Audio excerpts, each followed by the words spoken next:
Lá, agora gravando, beleza.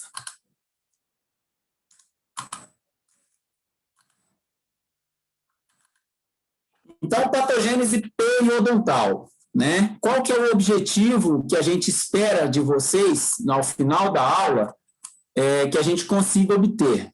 Vocês conheçam os mecanismos de patogênese envolvidos no desenvolvimento e progressão das afecções prevalentes. Hoje já está mais do que configurado que a doença periodontal é um processo complexo demais. Né? Não é simplesmente foi o micro-organismo que foi o fator causal único, né, da doença periodontal. Tem uma série de fatores. O biofilme, vamos dizer que ele dá o pontapé inicial, mas a patogênese formada é todo um complexo muito mais abrangente, né, que a gente pode dizer. Então, o nosso sumário, a gente vai passar pela histopatologia da doença periodontal. Depois nós falaremos sobre as respostas inflamatórias no periodonto, a associação entre a patogênese e os sinais clínicos, né, que essa doença apresenta, uma relação, né? Depois a resolução da inflamação, as respostas imunes na patogênese periodontal. Então, você já vê aí que já entrou o fator inflamatório, o fator imune, né? Não é só o biofilme, a agressão que o biofilme causa, né? Essa agressão, ela vem com uma série de fatores juntos. E, por último, o conceito, né? Um breve conceito, né? De susceptibilidade do hospedeiro. Então, o conceito de patogênese, o que seria a palavra, o que significaria a palavra patogênese? Ela vem derivada do grego, onde patos significa sofrimento e gênesis, geração ou criação, né? Geração do sofrimento, ou criação do sofrimento como a doença, né? Patogênese refere-se ao processo que causa a doença. Vou pegar minha canetinha aqui. Que causa a doença. Ou mecanismo pelo qual um ou mais fatores causadores, vejam aí como está ficando mais claro, é um mecanismo pelo qual um ou mais fatores causadores produz a doença. Ou seja, no caso da doença periodontal, e quando a gente fala doença periodontal, gente, a gente não está só falando da periodontite, a gente está falando da periodontite e da gengivite, aquela que atinge o tecido de proteção, como gengivite, aquela que atinge os tecidos de suporte, que é a periodontite. Então, o mecanismo pelo qual um ou mais fatores, no caso da doença periodontal, além do biofilme, teriam outras situações que perpetuariam esta doença. Então, na linha do tempo, pode-se colocar aí nessa marcação de 1800, o homem vem estudando, né, essa relação de micro-organismos com o fator doença geral, doença generalizada, né, começando lá na boca, desde essa época de 1800, em que se achava uma doença na boca causadora de outros problemas em todo o organismo. E aí veio se estudando, né, na década de 1978, Lei e colaboradores mostraram a questão da susceptibilidade da doença influenciada por algo além da placa dental, né, porque antes era considerado que eles começaram com foco de infecção, passaram para a infecção a bactéria específica, depois partiram da bactéria específica para a bactéria inespecífica, ou seja, não é um determinado tipo de bactéria, né, que causaria a doença, e hoje a gente já vê que é todo uma gama, né, de fatores, e todos eles, com certeza, eles vão refletir em todo o organismo. E aí vem o paradoxo da doença periodontal, né? Por que paradoxo? O que é um paradoxo? É algo que era para melhorar e, na verdade, ele faz aumentar o problema. O que era para... É como se fosse um incêndio que você vem para apagar o fogo com gasolina. Imaginem, né? Você está pegando fogo a casa, fala, peraí que eu vou pegar minha mangueira aqui para jogar em cima desse fogo para apagar. E você joga a mangueira cheia de querosene e vai explodir, né? A intenção era defender, era proteger. Então, processos defensivos que têm a intenção de proteger, prevenir a invasão de bactérias e seus produtos e resultam na maior parte dos danos teciduais que levam às manifestações clínicas da doença. Podemos fazer uma comparação também, como se fosse um elefante para buscar uma rosa no jardim, né? Imaginem, ele vai causar um estrago muito maior do que a rosa que ele vai pegar, né? E uma outra afirmativa, que é impossível concluir que uma única espécie, ou até mesmo um grupo de espécies, pode provocar a doença periodontal, né? A gente não pode, é a bactéria X, Y, Z, não. Além dessa bactéria, desse biofilme agir, tem que ter outros tipos de situações que levam àquela questão da suscetibilidade, que foi até explorada nas questões da professora Moema, né? Então, a doença periodontal, ela é uma interação, né, do biofilme subgengival com os eventos ou seja, imunidade do próprio paciente e da inflamação que esses biofilmes causam, que esse biofilme, né, que essas bactérias causam em resposta aos desafios bacterianos. O que seria esse desafio bacteriano? Seria o desequilíbrio dessas bactérias na presença dos tecidos periodontais, que vai causar, e aí gera todo um complexo imunológico e inflamatório. Daí gera a doença propriamente dita. Sempre lembrando, pessoal, que a gengivite, ela vai preceder, ou seja, ela vai vir antes da periodontite. E nem todos os casos de gengivite, não, eu tenho gengivite aqui, eu vou, certeza que eu vou passar para periodontite. Não, tá? Então, eu tenho uma periodontite, ela não veio direto ser periodontite. Vê se vocês conseguem compreender. O paciente que tem a periodontite, ele passou antes pelo processo de gengivite. Mas o paciente que tem a gengivite, não necessariamente ele vai desenvolver a periodontite, né? Porque a periodontite é uma evolução da gengivite. Então, eu posso ter a gengivite ali durante muito tempo, com ou sem tratamento, inclusive sem tratamento, o paciente ele pode manter essa gengivite estável, passar muito tempo e essa gengivite não passar para periodontite, não passar a ser uma periodontite com a progressão da doença, né? Mas a periodontite, ela sempre vai vir de uma gengivite. Vê se vocês conseguem compreender esse trocadilho. Então, indivíduos, aí a gente vai falar muito disso, indivíduos suscetíveis à doença montam uma resposta imunoinflamatória excessiva ou desregulada para determinado desafio bacteriano. Então, não são todos. É o que nós estamos vendo muito aí no desenvolvimento da COVID, né? Muitos pacientes, às vezes, têm contato com a doença e nem sabem que tiveram, se curaram e também aí outros tiveram o mínimo contato, desenvolveram e vieram a óbito, né? Então, isso aí faz nos remeter o quê? É a suscetibilidade do hospedeiro, né? É o paciente que tem uma resposta imunológica muito sensível e essa resposta imunológica vai fazer o quê? O sensível pode usar o termo também desregulada e vai fazer com que essa resposta venha causar maior dano do que a defesa do paciente, do organismo, né? Isso leva a maior destruição tecidual em comparação com os indivíduos portadores de uma resposta inflamatória mais normal.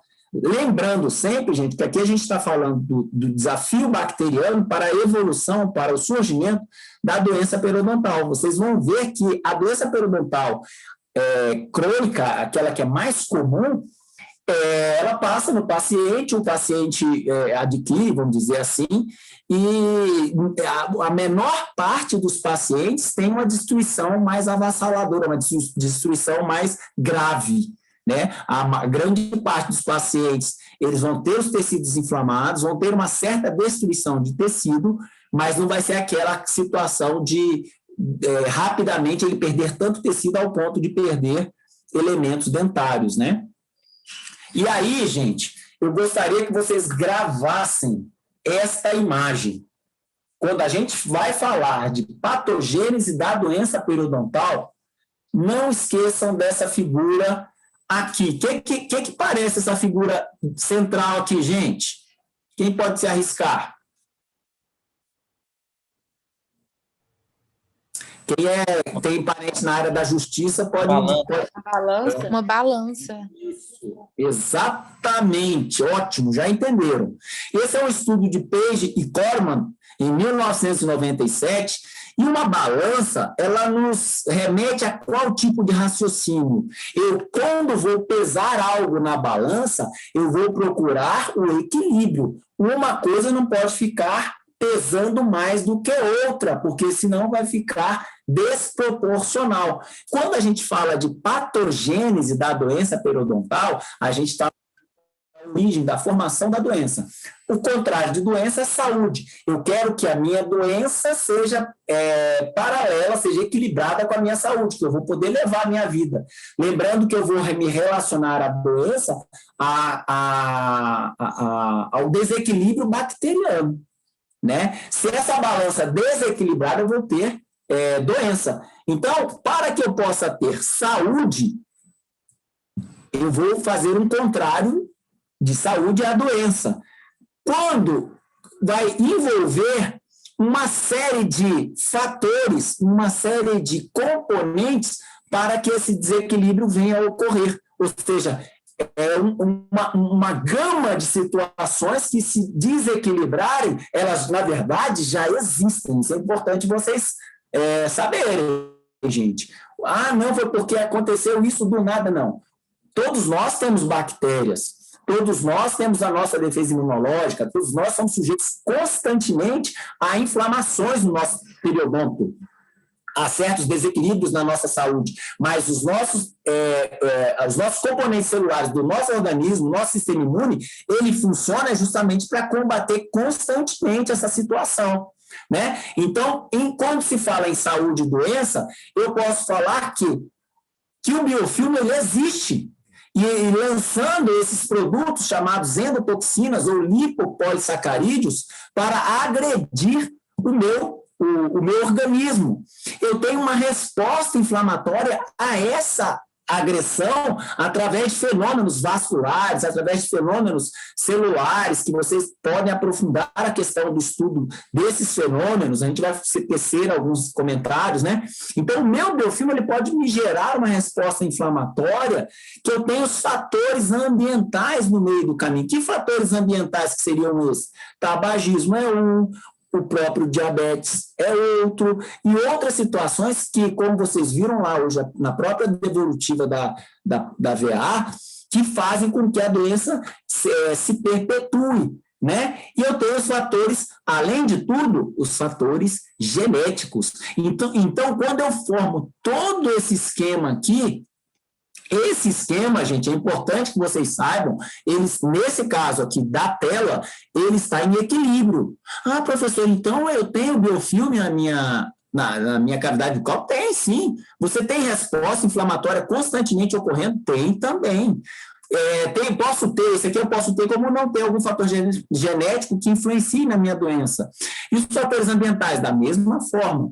Mas se tudo isso aqui está em equilíbrio, eu não vou desenvolver a doença periodontal. Se ocorre um desequilíbrio em um desses fatores aqui, aí nós vamos desenvolver o problema periodontal. Lembrando sempre que nós temos que ter naturalmente a presença desse elementozinho aqui, que é o biofilme. E tendo uma resposta inflamatória, os fatores genéticos e ambientais, eu vou desequilibrar esta balança. Professor, você pode voltar rapidinho o slide anterior? Essa desse. Ok, Calita? Antes desse. Antes desse.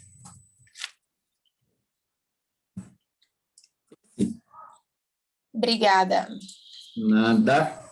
Então, lembre-se dessa imagem da balança, tá? Do componente biofilme, a resposta inflamatória, os fatores ambientais e genéticos.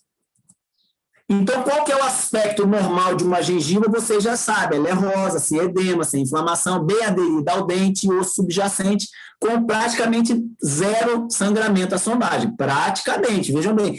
Então uma gengiva saudável pode ter sangramento? Vocês já sabem que sim.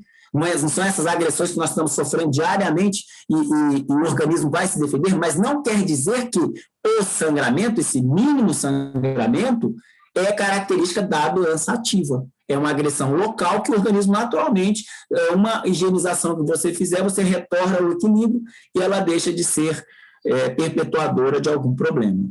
E lembrando que os leucócitos estão presentes no biofilme subgengival por conta desses produtos bacterianos que estão constantemente sendo produzidos e promovem, né, essa atração, né, essa atração desses componentes para a região que está ali. Só que é um processo o quê? Chamado homeostase. Isso aí eles estão trabalhando o tempo todo. À medida que eu estou falando aqui, eu almocei há mais ou menos 1h30. Eu fiz a minha higiene bucal. Ali, mesmo fazendo tudo isso, o biofilme vai estar em atividade, é um processo cíclico, homeostático. A partir do momento que ocorre a homeostase, ou seja, eu tenho equilíbrio, isso não vai me causar problema nenhum. Porque, às vezes, até o paciente chega assim, então eu quero escovar até ficar zero placa na minha boca. Não existe zero placa, não existe zero biofilme na boca, porque você ficaria sem imunidade também, né? Então, nós temos que, essa produção, ela tem que estar em atividade. Lembrem-se da balança, não pode ocorrer o desequilíbrio. E aqui a gente vê uma imagem, né, histológica de um tecido aqui, o dente, né, onde tem a junção amelo-segmentar, o epitélio juncional, o epitélio do sulco, a gengiva livre inserida nessa figuração aqui, ó. Aqui, gente, mesmo numa gengiva normal, eu tenho meus leucócitos trabalhando.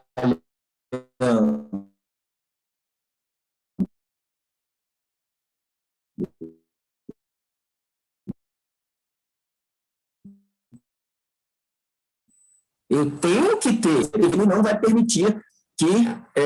estão me ouvindo? Parece que minha conexão ficou instável aqui. Está tudo ok? Deu uma travada, mas voltou já. Voltou? Beleza. Quando der essa travada, vocês me sinalizem, tá, gente? Que aqui é a mensagem depois. Então, esses leucócitos, essas células estarão constantemente no nosso organismo. Não quer dizer que uma célula de defesa, própria de defesa do organismo, ela estando presente, eu vou estar já imediatamente com o processo de inflamação ocorrendo, né? Um desregulamento dessa inflamação. Então, ainda nos tecidos saudáveis, a gente poderia perguntar assim, peraí, então, mas por que ocorre deixa eu só ver aqui. Por que ocorre? Por que os sinais clínicos evidentes de gengivite se desenvolvem? Né? Então, eu tenho uma situação tranquila, meu dia a dia normal, aquela balancinha que vocês viram lá, ela está ocorrendo normalmente, ou seja, todos estão trabalhando e aí ocorre um desequilíbrio. Por que ocorrem esses sinais que vamos dizer que está ocorrendo desequilíbrio? E quais sinais seriam esses? Um deles, o eritema, que o eritema seria o quê? O vermelhão, né? A gente vai começar a ficar vermelha, irritada. O edema, que é o inchaço, que é o crescimento dos tecidos, né, o espaçamento das células, e o sangramento, a sondagem. Esses são os 3 elementos principais que vão nos sinalizar em relação ao desequilíbrio que pode estar ocorrendo. Então, quando eu tenho a manutenção de uma barreira epitelial intacta, epitélio juncional e sulcular, eu posso ficar tranquilo, né? Escoamento do fluido gengival, ou seja, o fluido está funcionando perfeitamente e lavando aquela região ali. A descamação, por exemplo, as células não vivem eternamente, vai ocorrer, elas têm um ciclo de vida e elas vão fazer a função delas enquanto estiverem vivas, depois elas morrem e vão ser expulsas, né? Vão ser descartadas. A presença, olha só, a presença dos neutrófilos e macrófagos no suco que fagocitam as bactérias. E a presença de anticorpos, gente. Então, você tendo esses 5 elementos em funcionamento, a minha gengivite não vai se desenvolver. E ela se desenvolve quando? Quando algum desses fatores param de acontecer por algum motivo, ou porque você deixou de fazer uma boa higienização, ou porque você teve uma queda em alguma área no sistema imunológico e surgiu uma inflamação, e aí começa a coisa a descambar. Se o cálculo aumentar, a inflamação e os sinais clínicos de gengivite poderão se desenvolver. Isso é natural. Né? Essa é uma afirmativa básica. Se eu começar a deixar, isso é o estudo de Lê, né? Ele fez uma experiência em que as cobaias, vamos dizer assim, elas pararam de escovar os dentes durante uma semana para ver o que acontecia. Ali ia formando a inflamação gengival, da inflamação gengival, se ele permanecesse por mais tempo, é o que vocês vão ver hoje. Vai se rompendo fibras colágenas e o tecido vai entumecer, vai edemaciar até começar a perder inserção e envolver o osso, que é uma progressão para a periodontite. Muitos podem jamais desenvolver a periodontite, apesar de apresentarem gengivite generalizada, aquilo que eu falei. Né? Uma gengivite crônica, ela pode ficar, perpetuar na boca do paciente durante muito tempo, ele tendo uma defesa imunológica boa, essa gengivite vai permanecer, nunca vai se desenvolver uma periodontite. Isso para vocês verem que o fator hospedeiro é muito importante. E aí vocês veem que a resposta imunoinflamatória do hospedeiro é fundamental, gente. Fundamental para determinar quem vai desenvolver periodontite ou não. Então, aquilo que a gente falou, muitas vezes o aluno, o profissional está lá tratando periodontite, tratando gengivite, e o paciente volta constantemente, mas eu já tratei e eu raspei bonitinho, eu fiz toda a orientação, e esse paciente está constantemente vindo com problema. Aí nós temos que avaliar essa resposta desse paciente, avaliar o paciente como um todo, através de exames laboratoriais, uma série de fatores que a gente deve estar observando. E aí a gente volta àquela tabela. Essa tabela aí é para vocês gravarem, tá? Gravarem aí na cachola de vocês aí, gravar no cérebro essa imagem, tá? Esses fenômenos vasculares, esses fenômenos celulares, as endotoxinas, os fatores ambientais e genéticos. Quais seriam os fatores vasculares, gente? Esses fatores aqui, ó, da resposta inflamatória. Os fatores vasculares e celulares. O edema, né, que vai ocorrer pelo aumento da permeabilidade à passagem das proteínas plasmáticas. A vermelhidão, que vermelhidão é essa? Quando a gente fala em vermelhidão, é o eritema, tá, gente? Que também ocorre por quê? Por causa da vasodilatação, e com a vasodilatação vai aumentar o fluxo sanguíneo nos vasos, né? Isso refletindo para os tecidos. O calor, por que aumenta o calor nessa situação desses fenômenos? Por conta do aumento do fluxo sanguíneo. O trânsito nos vasos, ele aumenta violentamente, e daí vem a questão do calor. E a dor, né? A dor que é devido à compressão das terminações nervosas nos tecidos. Vejam, a situação, um tecido que aumenta de volume, ele vai comprimir as extremidades das terminações nervosas daquela determinada área que está ali sofrendo, né, o tecido inflamado, né? Então, os fenômenos da inflamação são esses, ó: o edema, a vermelhidão, eritema ou rubor, o calor e a dor, tá? E os fatores secundários? Nós temos fatores secundários locais e fatores secundários sistêmicos. No caso dos locais, gente, como vocês veem aí nas imagens, anatomia, a posição dos dentes na boca, restaurações, olha como é que está mal posicionados esses dentes, né? O paciente já perdeu dentes, restaurações de prótese, paciente que usa aparelho ortodôntico, cárie, o cálculo sub- e supragengival, o fator ambiental chamado, que é considerado como tabagismo, né? o fumo, todos esses são chamados fatores secundários locais. E associados a esses, nós temos as alterações sistêmicas, né? Que é o organismo como um todo. E esse organismo ele pode agravar uma doença pré-existente, ou seja, uma pequena agressão que o organismo sofre pode desencadear uma alteração inflamatória desproporcional, entendeu? Então, imaginem vocês, o organismo sofre devido a uma inflamação como essa, que a gente pode fazer uma raspagem simples, uma profilaxia e um controle, ou seja, algo bem tranquilo, mas se o meu paciente tem algum fator sistêmico, né, de defesa imunológica, algum fator genético que predisponha a uma alteração maior, ele vai desenvolver a inflamação periodontal mais avançada. Né? Às vezes, uma pequena agressão bacteriana, ou seja, nós não deixamos de falar do biofilme, ela pode gerar um problema, um estrago bem marcante. E temos os fatores secundários sistêmicos, né?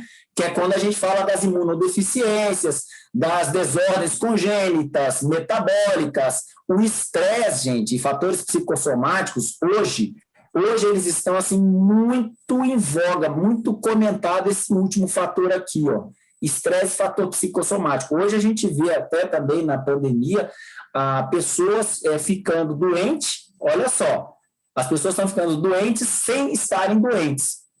Ou seja, elas estão ficando doentes por fatores emocionais sem estarem com a Covid, estão criando outros problemas. Por quê? Por medo, por tensão de estarem sendo contagiadas e o que vai acontecer com elas ou com a família, como que vai ficar, sabe? Aquele terror que vai criando, né? Às vezes a gente até recomenda pessoas que são facilmente influenciadas nessa situação a nem ficar assistindo noticiário, lendo notícias sobre o que está acontecendo, porque são fatores que a gente antigamente não dava a real importância, e hoje a gente sabe que tem uma influência fundamental no desenvolvimento de doenças. E esses são os eventos que a gente já comentou, né, no processo inflamatório. Vai ter a agressão, a vasodilatação, que é o crescimento do vaso, aumenta a permeabilidade vascular, a exudação plasmática, que gera o edema, o aumento da viscosidade sanguínea, né, vai aumentar o volume do fluxo, né, e a diminuição da velocidade. Aumenta o volume e diminui a velocidade. Então, fica aquela coisa mais como se fosse um engarrafamento, né, de células sanguíneas correndo de todo quanto é tipo de componente. A marginalização leucocitária para esses leucócitos fazerem a diapedese, né? A pavimentação, que é justamente o povoamento dessas células na região que está inflamada, e a chegada das células. Esses são eventos que ocorrem em um processo inflamatório, vocês já viram esse tipo de situação, e a gente só comenta, é como se fosse esse trânsito aqui, ó. Aqui você tem as vênulas, os vasos, né, onde a região do dente está sofrendo uma agressão, né, a marginalização das células, elas são aderidas aos neutrófilos e vão migrar para onde está ocorrendo a agressão. Né?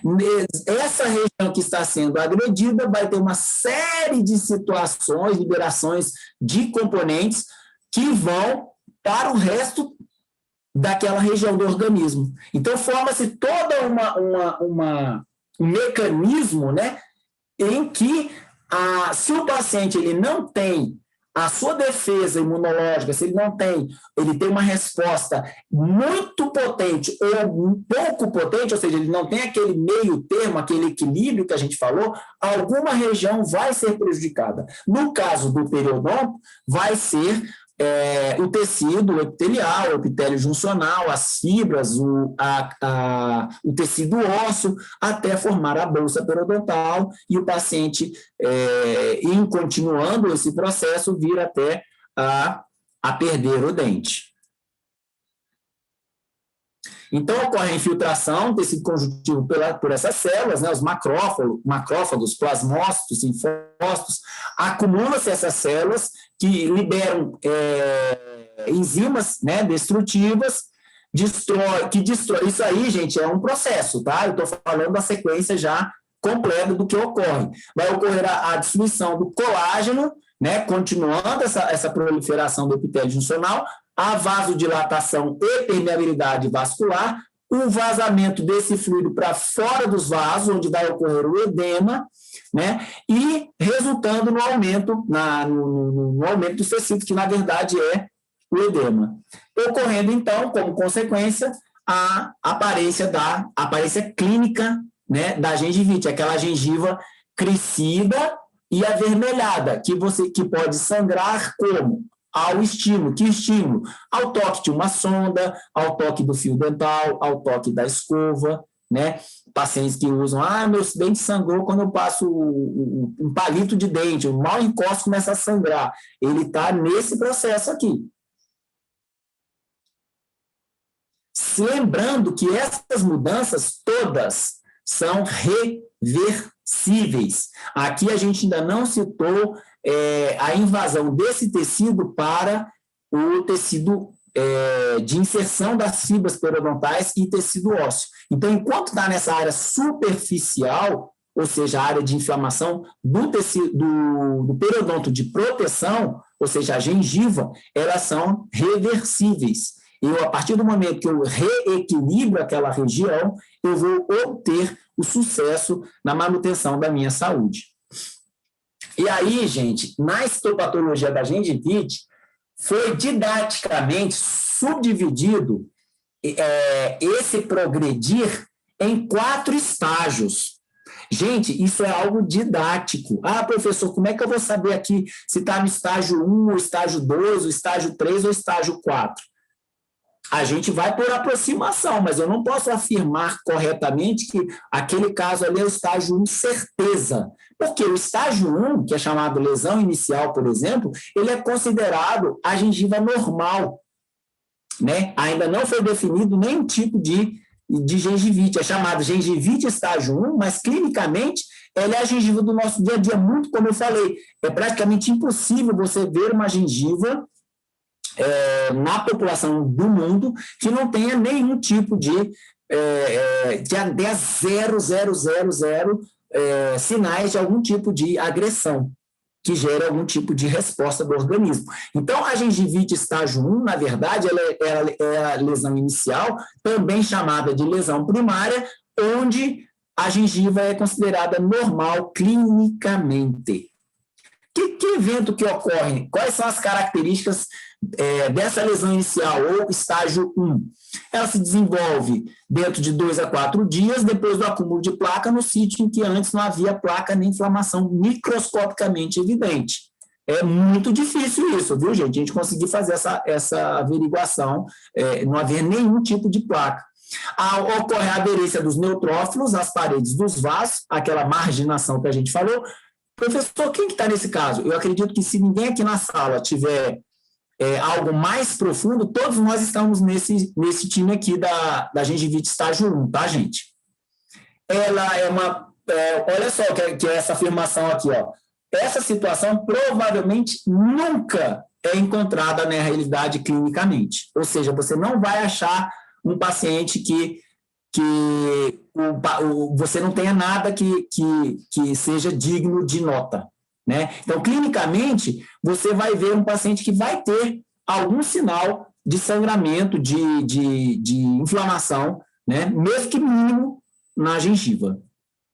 Caso ela não se restaure, aí sim, ou seja, caso você não faça um cuidado de higienizar o dia a dia, fazer os seus cuidados bucais, aí ela sim, aí vai evoluir para uma cronicidade, né? Vai ficar uma situação crônica.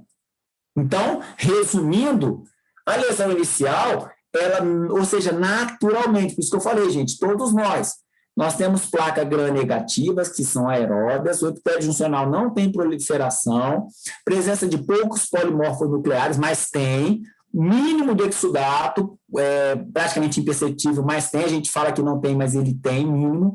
Tecido conjuntivo normal e osso, a crista óssea também normal, não há ausência de perda óssea, né? Não há perda óssea. E aqui o aspecto clínico, histológico, né? Dessa característica de gengivite inicial, né? Os leucócitos, eles se encontram, no caso aqui, sem a placa bacteriana, e aqui com a placa bacteriana, com a colonização microbiana, esses leucócitos, eles estão presentes, mas nada que seja de forma patológica, é uma situação normal do dia a dia, né? Vocês percebam que não houve nenhum tipo de modificação na estrutura do tecido. Beleza. Mas eu deixo a situação se propagar. Não, vamos agora mostrar a imagem clínica. Vejam se não parece uma gengiva plenamente sadia, né? Contorno normal, tudo bonitinho. Tudo bonitinho. Então, essa é considerada uma gengiva normal, estágio 1, né? Só que aí eu tenho controle de placa ruim, né? Eu vou gerar uma sobrecarga bacteriana. Com essa sobrecarga bacteriana vai ocorrer um acúmulo de placa e já vai ser caracterizada a gengivite estágio 2. Após uma semana do acúmulo contínuo de placa, e aí vem os sinais clínicos de gengivite, eritema, devido à proliferação dos capilares, né, a vasodilatação persistente, a permeabilidade vascular aumentada, por isso que ocorre o edema, elevação do fluxo do fluido gengival e neutrófilos, e vão ocorrer o acometimento de quais fibras? Aquelas mais superficiais, que são as fibras circulares, elas só têm relação com a gengiva, com o periodonto de proteção. Quais seriam? As circulares e as dentogengivais. Nesse caso, no estágio 2, chamado lesão precoce, eu não mostrei aqui, gente. A lesão precoce, também chamada já agora, gengivite, é a gengivite aguda, tá? Lembrando que forma-se após 7 dias, uma semana do acúmulo de placa. Então, as células infiltradas, predominantemente, são neutrófilos e linfócitos, ocorre uma degeneração dos fibroblastos, né, com a destruição dos colágenos, o espaço disponível aumenta para a infiltração dos leucócitos, por isso que ocorre o edema, e multiplicação, aumenta o número de células. Ocorre a proliferação do epitélio nas áreas onde não tem colágeno, e a gengiva fica entumecida. O que é uma gengiva entumecida? Uma gengiva inchada, edemaciada, edematosa. Esse é o estágio 2, ou lesão precoce, onde nós já temos uma gengivite caracterizada, gengivite aguda. E o sulco gengival, vocês vão ver ele mais profundo. Por que mais profundo? Porque aprofundou mesmo? Ou porque houve o crescimento da gengiva? Porque houve o crescimento, houve o edema, a gente vai colocar a sonda, vai dar uma profundidade clínica ligeiramente maior. Essa é a aparência histológica da gengivite, aqui normal, e aqui em maior aumento, onde vocês podem perceber um infiltrado inflamatório de células bem grande, né? E aqui é o resumo da lesão da gengivite aguda, ou lesão precoce. 4 a 14 dias, gram-positivas aeróbias, ou seja, muito parecida com a lesão inicial. Ocorre uma proliferação inicial do epitélio juncional, ou seja, esse epitélio começa a se abrir, vamos dizer assim, abertura dos capilares, exudato levemente alterado, acúmulo de linfócitos, começa a formar mais linfócitos do que o normal, o início da perda colágena, mas sem perda óssea. Vejam bem, nós estamos ainda estágio 2, chamado gengivite aguda. Então, uma característica importante é que ocorre sim perda colágena, mas não perda óssea. Isso é importante vocês lembrarem. E aqui, histologicamente, é o que a gente vê, ó. Aumento da migração dos neutrófilos, proliferação do epitélio juncional. Então, esses neutrófilos começam a se acumular em maior número. Os vasos dilatados e tudo que vocês já viram, chamada gengivite aguda ou lesão precoce. O aspecto dessa gengiva precoce, ele é um pouquinho mais crescido, o aspecto gengival. Ué, professor, eu não tinha que ver aqui o sangramento? Basta você sondar essa região que você vai ver a resposta inflamatória através do sangramento gengival, a sondagem. Tá? Esse é o aspecto clínico da lesão precoce. Passada a lesão precoce, ou seja, em evoluindo essa lesão, eu partiria para gengivite estágio 3, ou lesão estabelecida, ou gengivite crônica. Ela vai ocorrer de 2 até 3 semanas após o início do acúmulo de placa. Depende de quê? Da composição e quantidade do biofilme. Que biofilme é esse que está ali agredindo?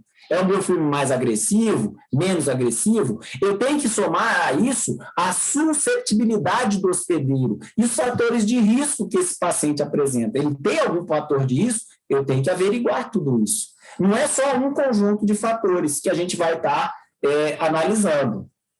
Lembrando que há o predomínio de plasmócitos e linfócitos B, que são células essencialmente de defesa, e continua, né? Só que agora de forma aumentada a degradação do colágeno através da colagenase. Os epitélios juncional e sulcular vão formar uma bolsa epitelial, só que ainda sem a perda óssea, né? Então a sonda vai ter... Lembra quando a gente falou sobre tecidos inflamados são mais facilmente penetrados pela sonda? Um dos fatores que a sonda penetra mais facilmente não é a inflamação do tecido? É isso aqui, ó. A gengiva vai ficar inflamada, vai ficar edemaciada, ela vai ficar de forma menos aderida ao dente, e quando eu vou fazer a minha sondagem, essa sonda ela penetra com maior facilidade. E o resumo está aqui. De 7 a 21 dias que pode se formar, podendo persistir por anos, aquilo que a gente falou, a gengivite crônica, né, ou lesão estabelecida, ela vai ter como predomínio bactérias gram-positivas e negativas, um aumento da proliferação lateral. Lembra que lá na precoce ela estava com proliferação do epitélio juncional, mas inicial. Aqui não, aqui já aumentou. E aí sim vai formar pseudobolsas. Os plasmócitos estão numa quantidade muito grande também, de 10% a 30%, aumento do exudato, aumento da destruição dos fibroblastos, mas ainda, olha só, não tem perda óssea. Lesão estabelecida, ou seja, gengivite estágio 3, ainda não tem perda óssea. O estágio 1, 2 e 3 seria a gengivite clássica, no caso, estágio 1, a gengiva normal.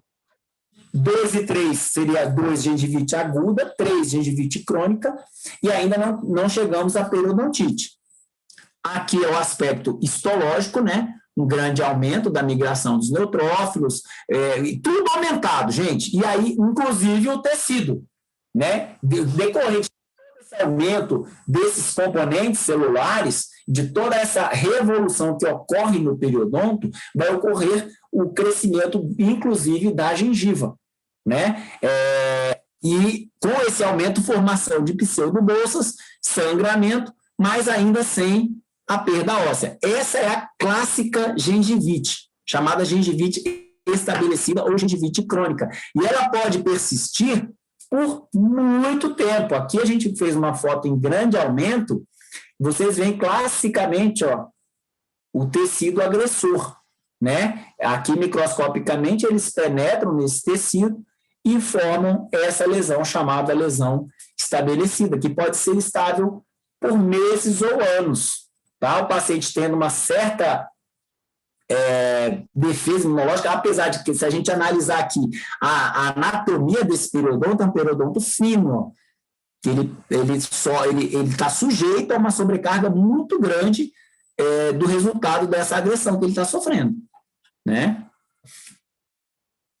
E, por fim, o estágio 4 da gengivite já é chamada lesão avançada ou periodontite. Então, aqui já vai ser o início da periodontite, é chamado colapso periodontal, que marca a transição de gengivite para a periodontite. Ocorre já a destruição do colágeno, que já vinha ocorrendo, e só que ela se estende para onde, gente? Ela se aprofundou, ela se estende para o ligamento periodontal e o osso alveolar. Então, começa a ocorrer o rompimento dessas fibras e a destruição da crista óssea alveolar. O epitélio juncional vai migrar para a área apical do dente, né? Então, migração apical ao longo da superfície radicular é quando a gente vai fazer a sondagem e essa sonda vai penetrar mais que 3 milímetros, né? E aí começa, né, a reabsorção óssea conjuntamente. Os neutrófilos predominam ainda e a bolsa aparente, olha só o tanto que é interessante, forma-se toda uma situação em que as bactérias, em que os agentes agressores vão apresentar um ambiente excelente para a proliferação bacteriana, que é um ambiente quentinho, úmido, sem oxigênio e com nutrientes, suprimento de nutrientes o tempo todo ali, né? Porque o paciente não consegue, é um ambiente protegido, o paciente não consegue ter acesso, né, com a escova, ou mesmo com o fio dental, ele não consegue chegar mais do que 2 milímetros de profundidade com esses instrumentos. Então, eles ficam intocáveis, eles ficam numa caverninha ali. Qual que é a tendência? É que eles venham a se procriar, a se multiplicar e cada vez migrando mais apicalmente. A migração apical do epitélio juncional significa o quê? Uma formação ou um aprofundamento dessa bolsa periodontal em que vai se formando. A gengivite progredirá para a periodontite apenas nos indivíduos suscetíveis. Lembra dessa palavra de suscetibilidade?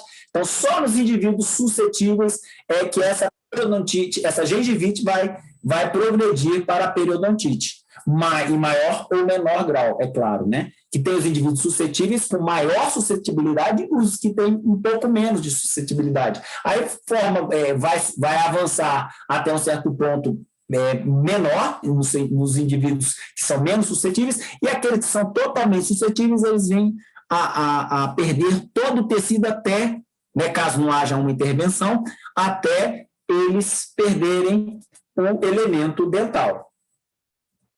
E esse é o aspecto histológico. A gente vê aqui a crista óssea sendo totalmente destruída, né? Isso aqui é a região do osso alveolar, e a crista óssea sendo totalmente destruída. O tecido periodontal, a bolsa periodontal, né, se formando, aqui com uma sonda periodontal, ela já penetraria bem lá no fundo, já com coisa de 4, 5, 6 milímetros, e aí já estaria formado. O que vocês imaginam? Uma bactéria nessa região aqui da base da bolsa, se ela não está protegida, acima dela tem um monte de outros fatores que fazem com que impeçam que qualquer tipo de intervenção aqui cheguem nelas, a não ser, lógico, a intervenção de uma curetagem, uma raspagem, né, com as curetas, ou uma raspagem cirúrgica, para desorganizar isso aqui. Só que aí tem um problema, pessoal. A partir do momento que essas bactérias estão aqui na bolsa, elas estão no organismo também. Se esse paciente ele é suscetível e ele tem uma deficiência na sua defesa imunológica e esse material, esses micro-organismos já invadindo e lançando seus produtos tóxicos no organismo, esse paciente vai, o seu planejamento como profissional vai ter que ir muito além de simplesmente raspar a superfície dentária. Você vai ter que começar a pensar em algo a nível de organismo, né? Eu tenho que começar a pensar em alguma medicação, ou como é que está a defesa desse paciente. O check-in ele foi realizado. Alguém está com o microfone aberto. Tudo bem, pessoal? Tudo certo. Tudo certo, Aqui professor. Como eu falei, o assunto é denso, tá? E o tempo é curto, né? Aqui nós temos o resumo da doença da periodontite, né? Da lesão avançada. Placas gram-positivas e negativas, aumento da proliferação lateral do epitélio juncional. Aí vai começar a ocorrer o quê? Devido à proliferação apical do epitélio juncional, nós teremos a bolsa verdadeira. Olhos plasmócitos, como aumentou o número deles, ou como aumentou o exudato, e aumenta a destruição das fibras, dos fibroblastos e colágenos, e aí sim, olha a grande diferença desse estágio 4 para os outros. Esse estágio é o único que apresenta a perda óssea. Tá? Os outros não apresentam essa perda óssea, apesar de estarem perdendo fibras colágenas, aumento de exudato, né, a proliferação do epitélio juncional, né? Só que a proliferação do epitélio juncional, no caso dos outros, ela é mais lateral. Essa aqui na periodontite, ou seja, na lesão avançada, ela é em direção ao ápice do dente, por isso que fala migração apical do epitélio. Então, está aqui a migração apical do epitélio sendo ilustrada histologicamente nessa figura. Aqui, a crista óssea já está irregular, ela estaria, na verdade, nessa região aqui. A crista óssea ela estaria mais ou menos assim. Então, essa área todinha aqui ela foi perdida. Por conta de quê? Por conta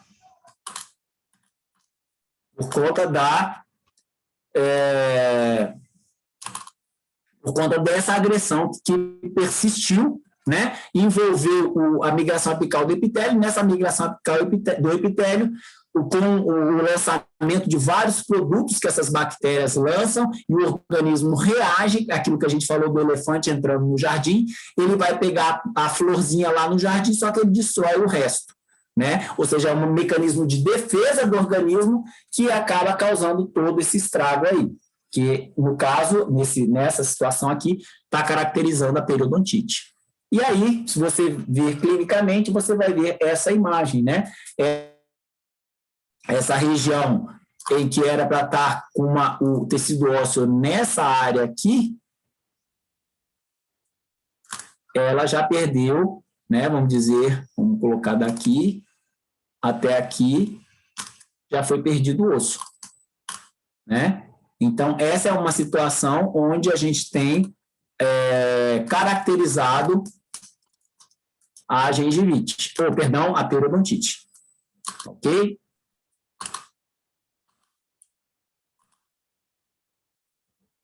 Aqui é um quadro, eu não vou ficar falando desse quadro, esse quadro tem lá no livro do Carranza, onde fala das 3 lesões iniciais, né? A lesão inicial propriamente dita, a precoce, a estabelecida, e é importante que vocês foquem isso aqui, pessoal, decora, tá? Isso aqui, eu não vou ficar citando para a gente não perder tempo, tem lá no livro, bonitinho, mas dê atenção a esses estágios aqui, no caso, aqui é só gengivite, é o estágio 1, 2 e o 3, não está o estágio 4, no qual fala da periodontite. E aqui as características das lesões de gengivite é a da lesão avançada, que já caracteriza a periodontite. E aí vem, pessoal, as respostas inflamatórias no periodonto. Agora aqui, o mais importante, eu falo para vocês, é do que a gente falou até aqui agora, para vocês entenderem, são basicamente esses 4 estágios da gengivite, que vocês têm que ficar na ponta da língua. A partir de agora, a gente vai falar como que o periodonto reage, quais são os mecanismos que o periodonto lança a mão para defender o organismo que, na verdade, ele quer, é aquilo que eu falei sempre do elefante, ele está com boa intenção em defender, mas acaba ocorrendo uma bagunça maior. Então, a resposta inflamatória do periodonto ela é feita através de 2 formas: os fatores de virulência e os mediadores inflamatórios, né? Os fatores de virulência microbiana, ele é dado por quem? Pelas endotoxinas, que a gente já falou lá atrás, as enzimas, que são os lipopolissacarídeos, as enzimas bacterianas, os produtos nocivos, a invasão microbiana propriamente dita, as fímbrias, que são estruturas das células bacterianas que têm uma ação nessa destruição do periodonto, e o DNA e o DNA-E. Tá? São esses fatores de virulência microbiana que estão envolvidos na resposta inflamatória do hospedeiro. E também os mediadores inflamatórios derivados do hospedeiro, ou seja, do próprio hospedeiro, que tem uma influência específica na doença periodontal. Tá? Que fatores são esses? A família das citocinas, que é a interleucina 1, na verdade, especificamente é a interleucina 1 beta, a interleucina 6 e outras citocinas relacionadas. Nós temos a prostaglandina, que é especificamente a prostaglandina E2, e as metaloproteinases da matriz. Então, lembrando que a citocina, gente, é um fator principal, eles são sinalizadores do sistema imunológico do paciente, são proteínas, né, que modulam o processo inflamatório, tem uma ação de produção para regular quem? Quem que as citocinas regulam? Os inibidores e outras citocinas conjuntamente, elas são sinalizadores que está ocorrendo uma inflamação.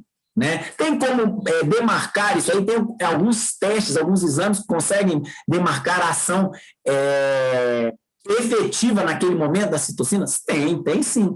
Né? Mas pelo próprio aspecto que você vai ver do paciente, você já vê que ali tem uma inflamação ocorrendo.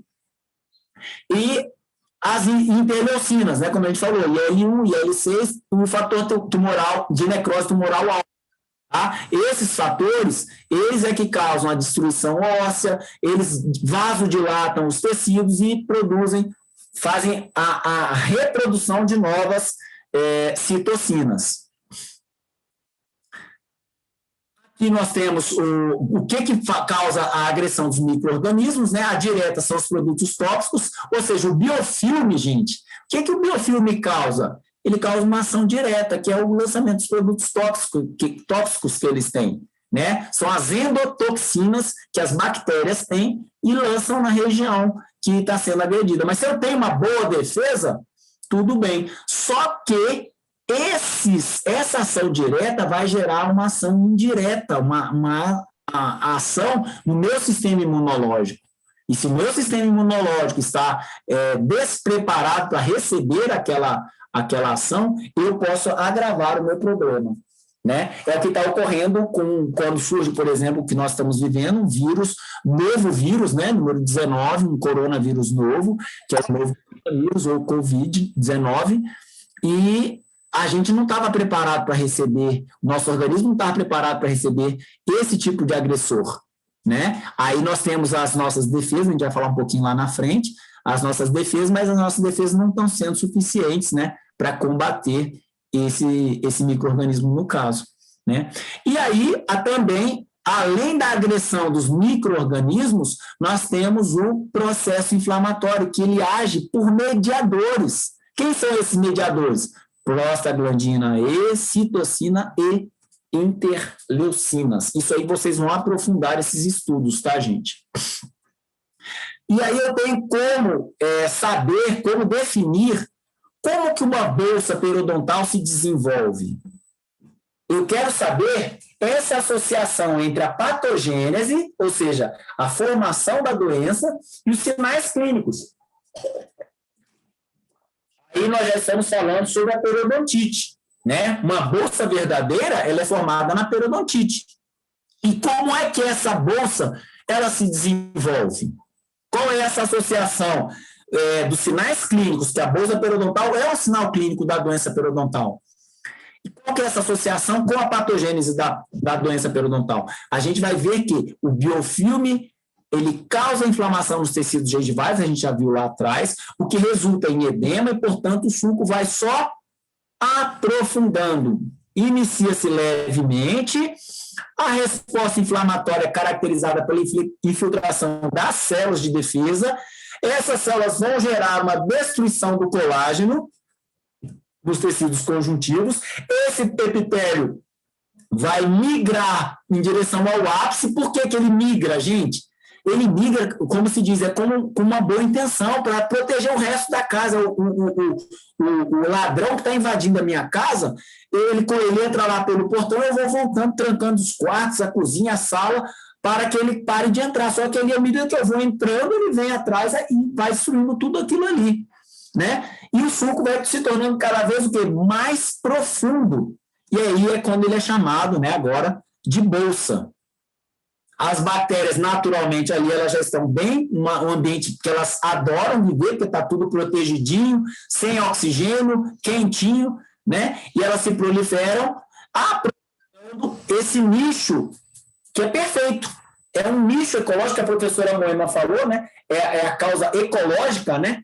É a origem, etiologia ecológica da doença periodontal. Por quê? Porque ela está ali, é o momento que ela quer. Eu sempre faço uma comparação com o movimento sem terra, né? Eles vão caminhando, eles não têm onde morar, eles não têm onde se proteger, onde perpetuar a família, vão caminhando pela estrada, verificam uma propriedade que está ali dando sopa, vamos dizer assim, de bobeira, não tem ninguém para impedir que eles entram, eles vão entrando de pouquinho em pouquinho, veem que o terreno é bom para se viver, são várias pessoas, eles fazem vamos dizer assim, a procriação e perpetuação da espécie, formam-se famílias, de repente é uma comunidade, de repente é uma cidade ali, né? Então é mais ou menos assim, claro, guardando todo o respeito com a situação, mas é mais ou menos isso. Forma-se uma comunidade de bactérias. Por quê? Porque elas se aproveitam da região que está protegida, está na temperatura que eles gostariam de estar, e eles vão só se perpetuando nesse nicho ecológicos. E olha só, elas nunca são erradicadas completamente pela resposta do hospedeiro, no caso, e continuam, portanto, a provocar uma resposta imunoinflamatória, ou seja, é um ciclo, né? Elas vão provocando uma resposta imunoinflamatória que não é capaz de combatê-las, e elas vão se procriando e vai tendo a resposta inflamatória, vai continuando a destruir, né? Ou seja, é uma migração contínua do epitélio juncional, e a reabsorção óssea vai junto, né? E com a reabsorção óssea, há o aprofundamento gradual dessa bolsa, até quando, naturalmente, digamos assim, isso aí a gente está falando todo um processo sem ter nenhum tipo de intervenção, né, gente? Que vai se aprofundando ao ponto de o paciente vir a perder o dente. Então, é estabelecido o ciclo de inflamação crônico, a doença periodontal é essencialmente crônica, né, no qual essas bactérias subgengivais despertam as respostas inflamatórias nos tecidos periodontais, caracterizado por essa intensa infiltração de leucócitos, liberação dos mediadores inflamatórios, e com isso as enzimas destrutivas, o rompimento do tecido conjuntivo e a proliferação sempre para apical do epitélio.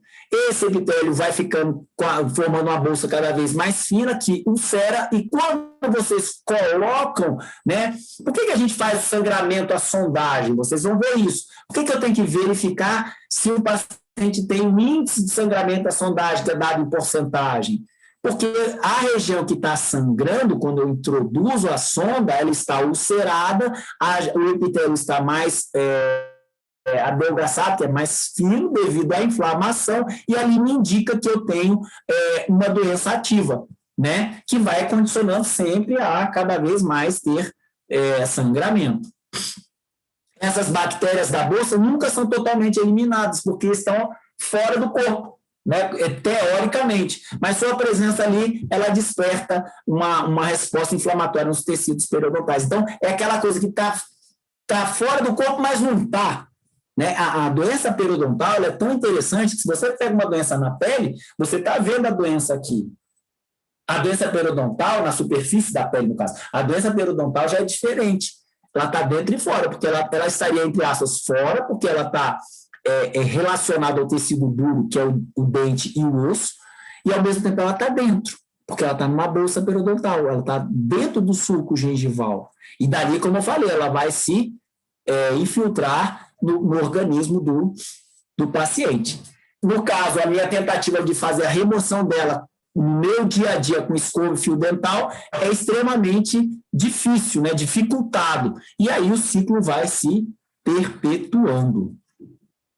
E aí, como que ocorre depois formou-se a bolsa e, ao mesmo tempo, vai formar o quê? Vai formar a reabsorção óssea alveolar. Né? Como é que é essa reabsorção óssea alveolar? É devido aos mediadores inflamatórios. Né? Ao mesmo tempo que é praticamente, gente, não é nada separado. A partir do momento que eu tenho a periodontite formando, rompendo as fibras ligamentares, formando uma bolsa periodontal, aquela região ali, a partir do momento que está em torno de menos que 2,5 milímetros do tecido que está sendo agredido, ele vai começar a se reabsorver.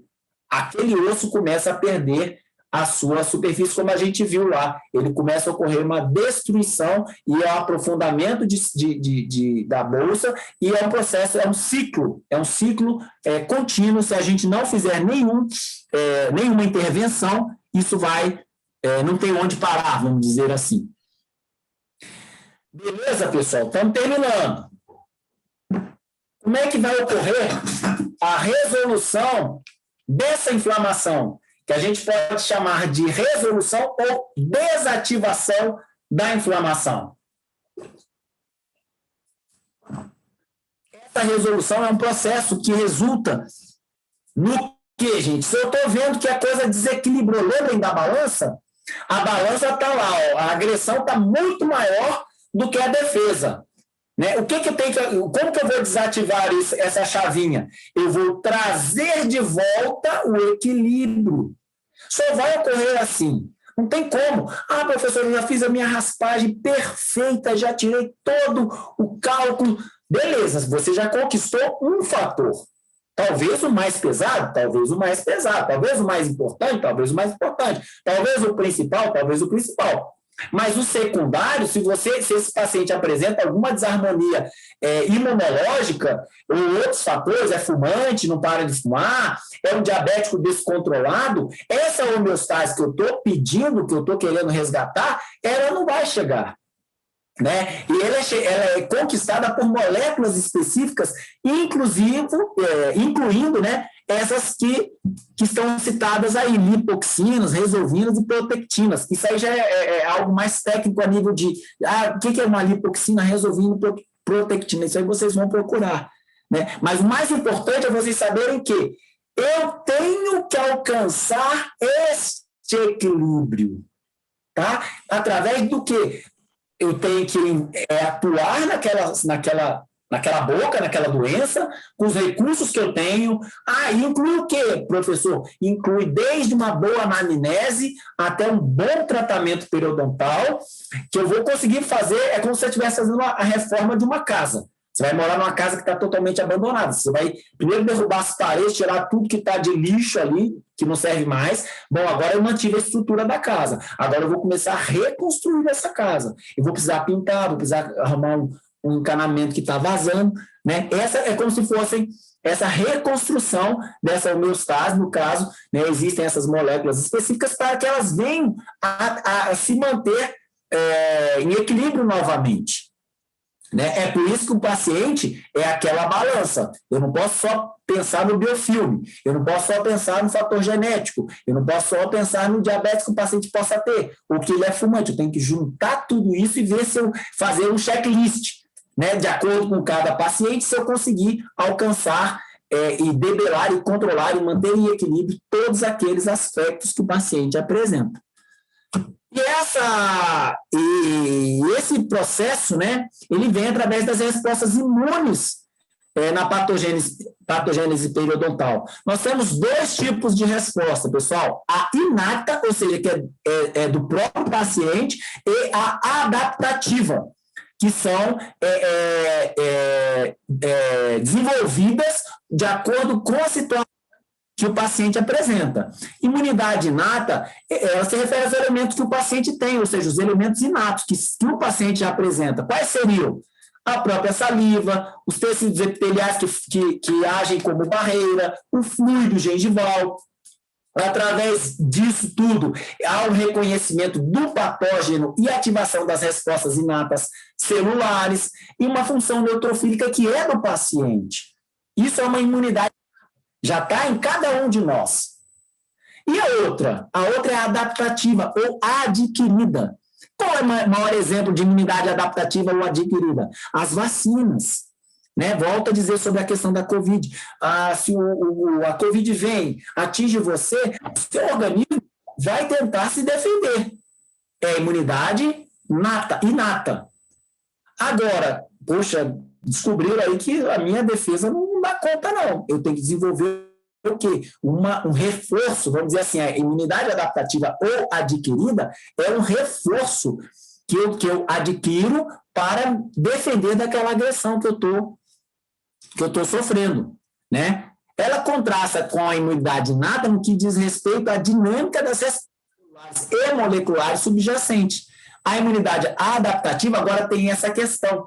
Como o próprio nome diz, a adaptativa, ela vai se adaptar àquela situação, o nosso organismo. Por que a vacina leva um tempo, né, para começar a ter uma eficácia? Porque ela leva um tempo, ela é mais lenta e dependente dessas interações com as nossas defesas próprias do organismo. Vocês viram que no caso de vacina desenvolveram vários tipos de vacina, de todo tipo aí, né, que eles fizeram as vacinas. E o nosso organismo, ele faz um casamento com essa situação, né? Então, a imunidade adaptativa seria mais ou menos assim. Professor, tem vacina para periodontite? Até hoje não descobriram nada, né?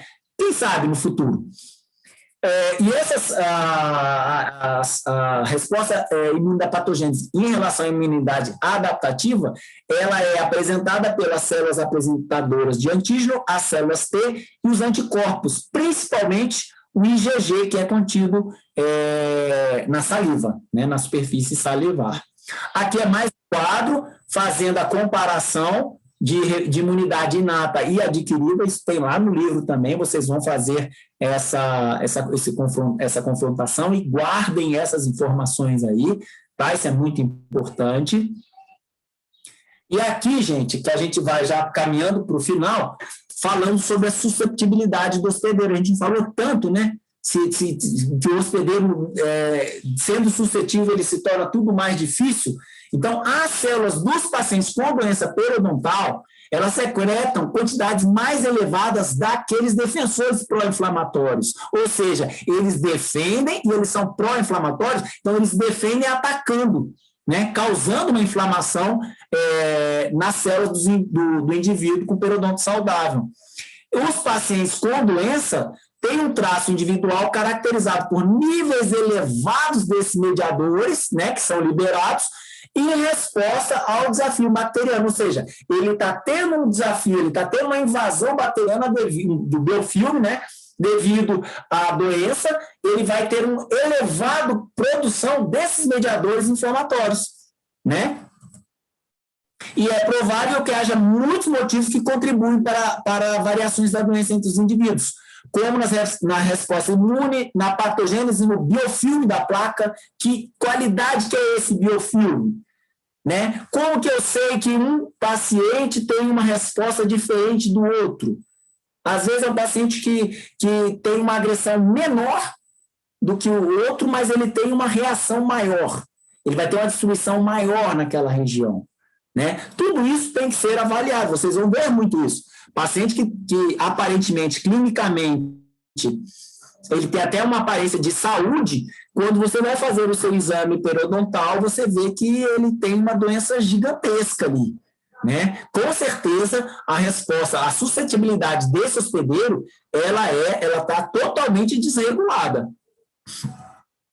Então, gente, para que a gente possa concluir, a gente deve saber o quê? O que a gente deve guardar deste momento, desta aula que nós estamos tendo hoje? Componentes, guardem isso, pessoal.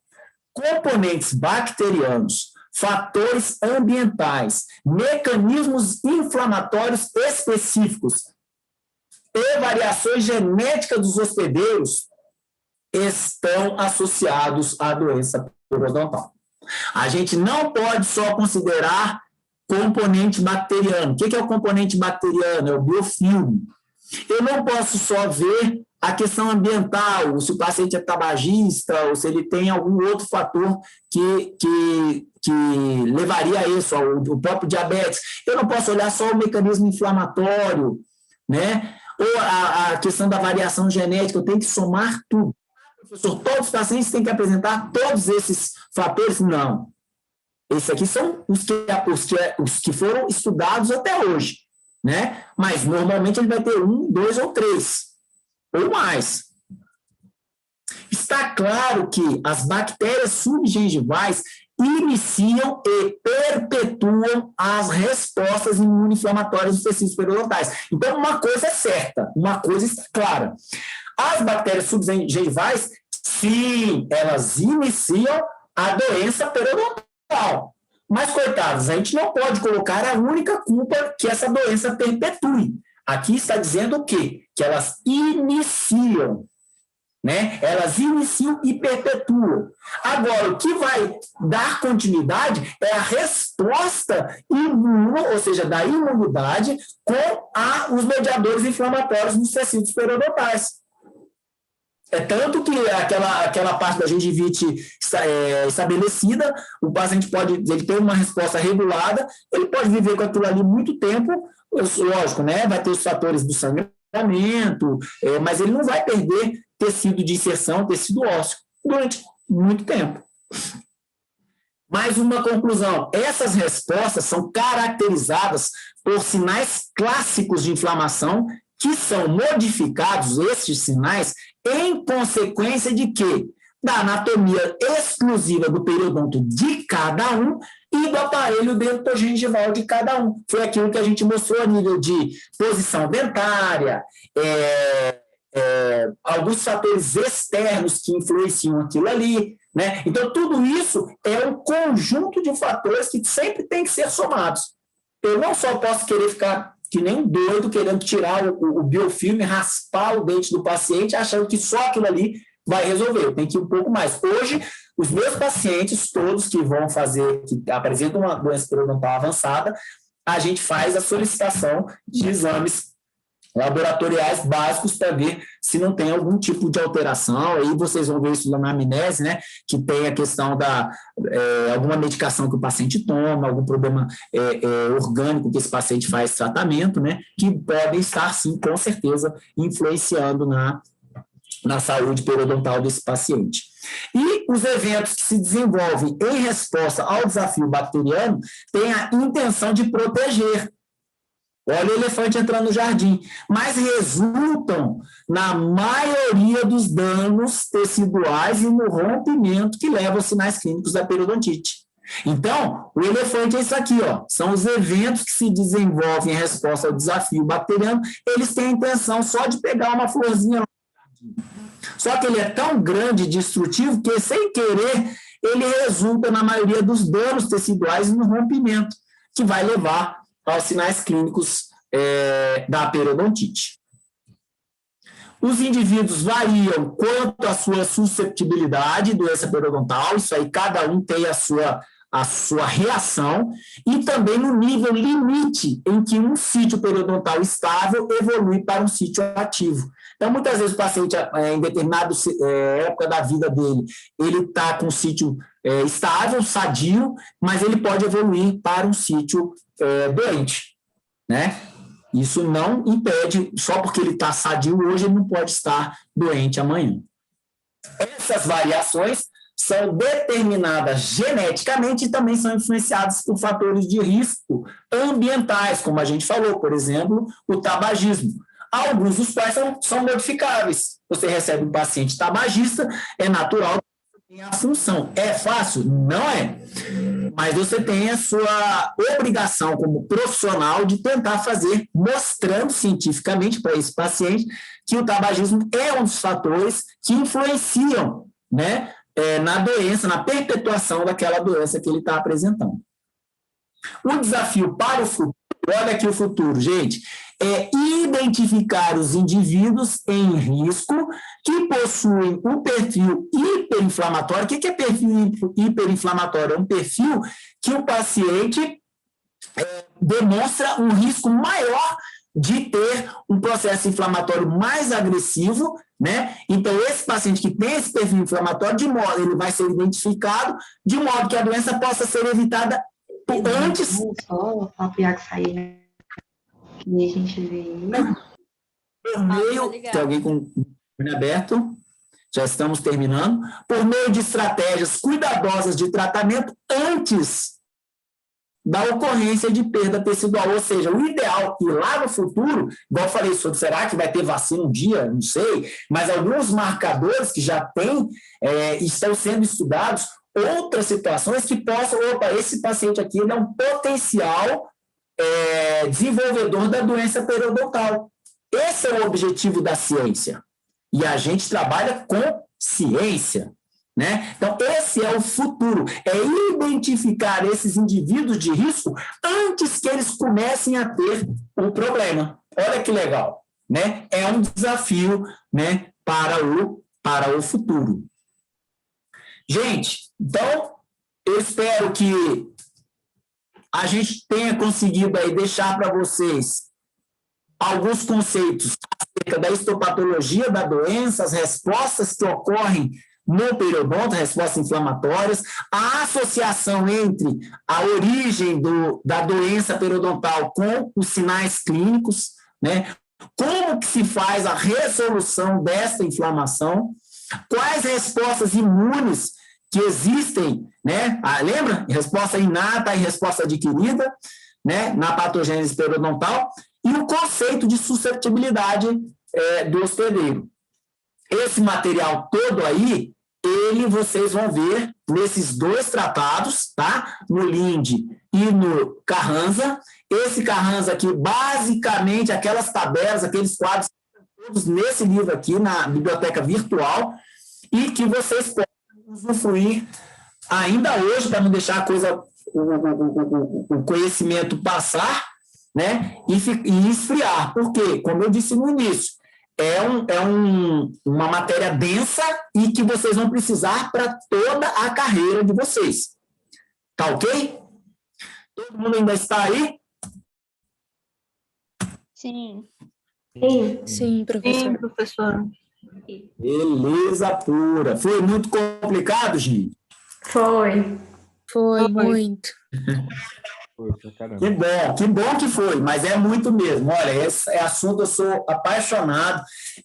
Até quando eu falei com a Moema, eu falei, Moema, a gente fazer uma aula dessa até com menos tempo, ela fica mais complicada, porque, na verdade, a gente poderia até tentar dividir, né, o tempo da aula para a gente poder destrinchar alguns detalhes a mais. Mas o que vocês vão fazer?